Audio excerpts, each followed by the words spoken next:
नमस्कार विद्यार्थियों।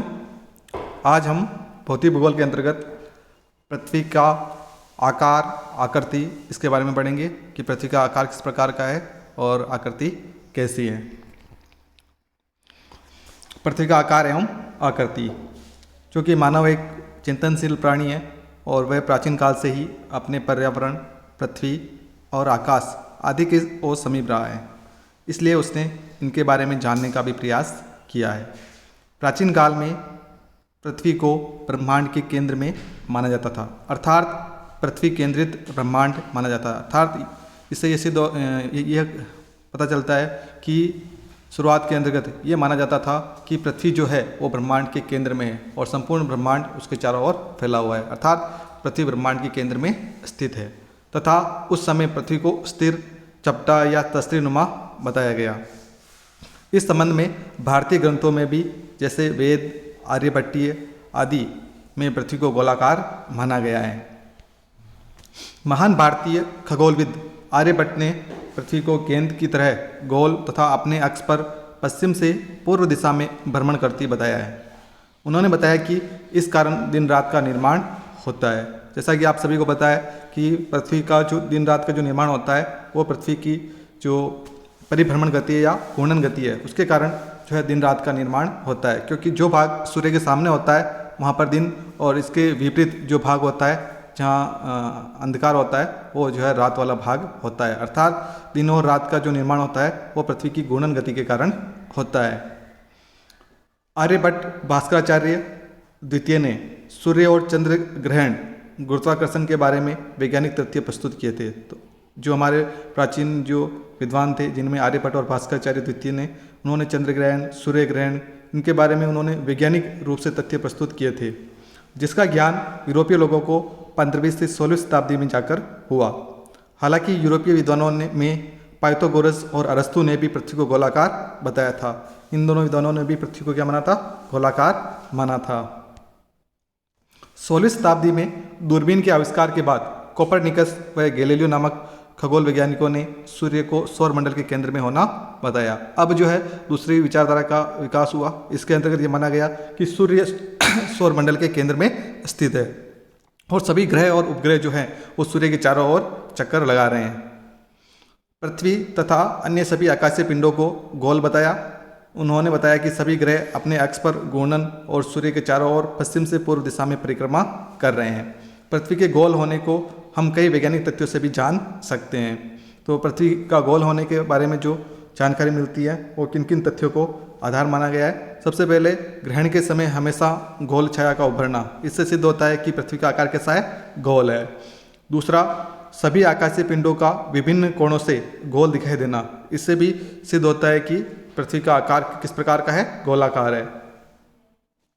सभी आकाशीय पिंडों का क्षैतिज अवस्था में वक्र रेखा में आना तथा अपोलो एवं अन्य जो मानव निर्मित जो उपग्रह हैं उनके अध्ययन से के पश्चात ये सिद्ध हो गया है कि पृथ्वी का अपना एक विशिष्ट आकार है, जिसे हम जियोड कहते हैं। अर्थात पृथ्वी के समान आकार को क्या कहा जाता है? जियोड आकार कहा जाता है।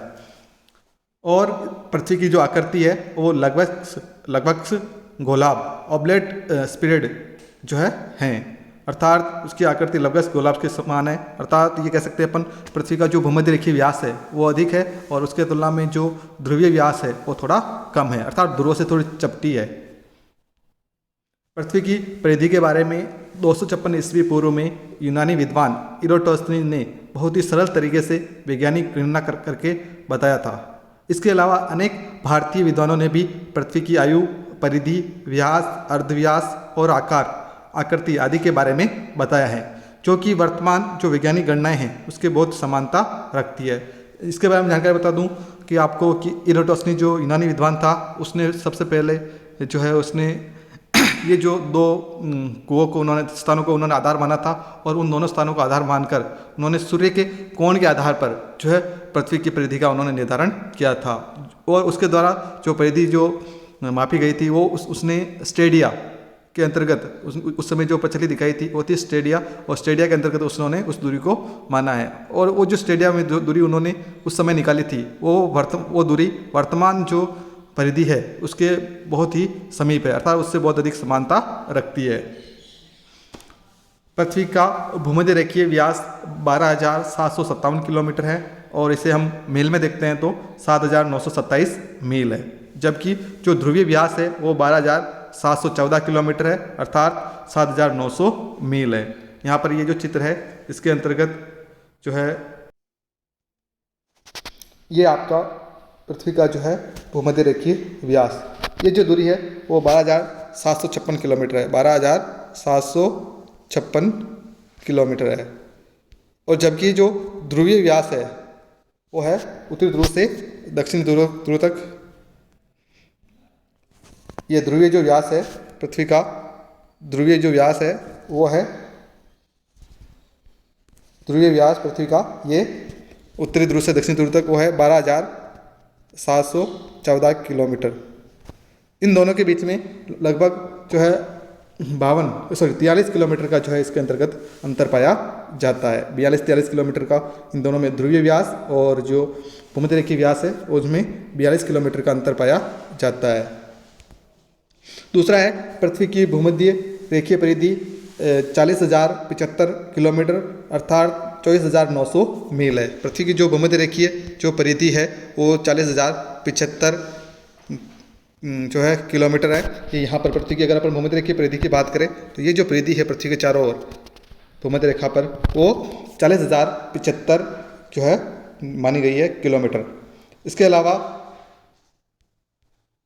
पृथ्वी का जो गति है वो 1,07,160 किलोमीटर प्रति घंटे की गति से वो 365 दिन 5 घंटे और 48 मिनट तथा 46 सेकंड में सूर्य का एक चक्कर पूरा करती है। तो ये जो दूरी तय करने में उसको लगभग जो है 365 दिन का जो है समय लगता है।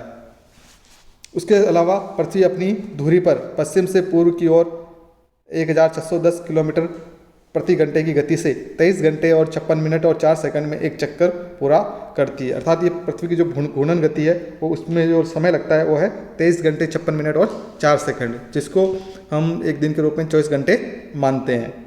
इससे पहले जो पृथ्वी की जो परिक्रमण गति थी वो थी 365 दिन 5 घंटे 48 मिनट और 46 सेकंड। इसके अलावा पृथ्वी का जो कुल क्षेत्रफल है वो 510 मिलियन वर्ग किलोमीटर है अर्थात 51 करोड़ वर्ग किलोमीटर लगभग उसका पृथ्वी का संपूर्ण क्षेत्रफल है वो माना गया है। इसके अलावा पृथ्वी का जो है लगभग 71% भाग जलमंडल, जो कि अगर अपन पूर्ण रूप से देखें तो सही जो है वो 70.78% है। इसके अलावा जो 29% जो भाग है वो स्थलमंडल है, जो कि अपन बिल्कुल पूर्णांक में न देखकर बिल्कुल तथ्यात्मक रूप से देखें तो 29.22% हैं। अर्थात 149 मिलियन वर्ग किलोमीटर क्षेत्र में जो है आपका स्थलमंडल का विस्तार है तथा जो है 361 मिलियन वर्ग किलोमीटर के अंतर्गत महासागरीय क्षेत्र का विस्तार है। इसे हम 14.9 करोड़ वर्ग किलोमीटर के अंतर्गत जो है स्थलमंडल, जबकि 36.1 करोड़ वर्ग किलोमीटर क्षेत्र में जो है आपका जो जलीय क्षेत्र है या महासागरीय क्षेत्र है उसका फैलाव है।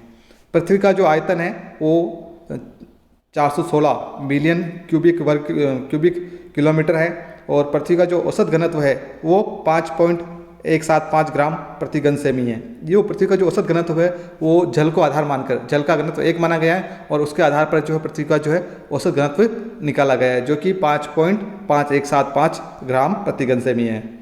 इसके अलावा पृथ्वी का जो द्रव्यमान है वो है 5.882 इंटू 10 की घात जो है 21 टन है पृथ्वी का जो द्रव्यमान है।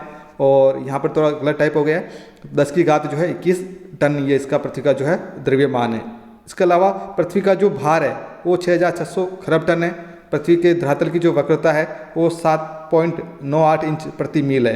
पृथ्वी की जो वक्रता है, गोलाई है, वो 1 मील के ऊपर जो है 7.98 जो है इंच है। इसके अलावा ये जो सारणी है उसमें कुछ तथ्य दिए गए हैं, जिनमें भूमध्य रेखीय व्यास पृथ्वी का 12,756 किलोमीटर, ध्रुवीय व्यास जो है पृथ्वी का 12,713 किलोमीटर, जिसको अपन 14 किलोमीटर माना जाता है कई कई बुक्स में, और भूमध्य रेखीय जो परिधि है वो 40,077 किलोमीटर, ध्रुवीय परिधि उसकी 40,000 किलोमीटर मानी गई है। कुल क्षेत्रफल जो है 510 मिलियन वर्ग किलोमीटर, जिसे अपन 51 करोड़ वर्ग किलोमीटर भी कह सकते हैं। स्थलीय भाग 149 मिलियन वर्ग किलोमीटर है। जो कि लगभग जो पृथ्वी का जो क्षेत्रफल है उसका 29.22% भाग है, जबकि महासागरीय जो भाग है वो 361 मिलियन वर्ग किलोमीटर है, जो कि संपूर्ण पृथ्वी का जो है 70.78% है। पृथ्वी का जो आयतन है वो 416 मिलियन क्यूबिक किलोमीटर है। पृथ्वी का घनत्व 5.175 ग्राम प्रति घन सेमी है। पृथ्वी का जो द्रव्यमान है वो 5.882 इंटू 10⁻21 टन है, और पृथ्वी का जो भार है वो 6,600 खरब टन है। धरातल की वक्रता 7.98 इंच प्रति मील है। तो इस प्रकार से आज हमने पृथ्वी की जो आकृति है और जो आकार है उसके बारे में जाना है कि पृथ्वी की आकृति किस प्रकार की है।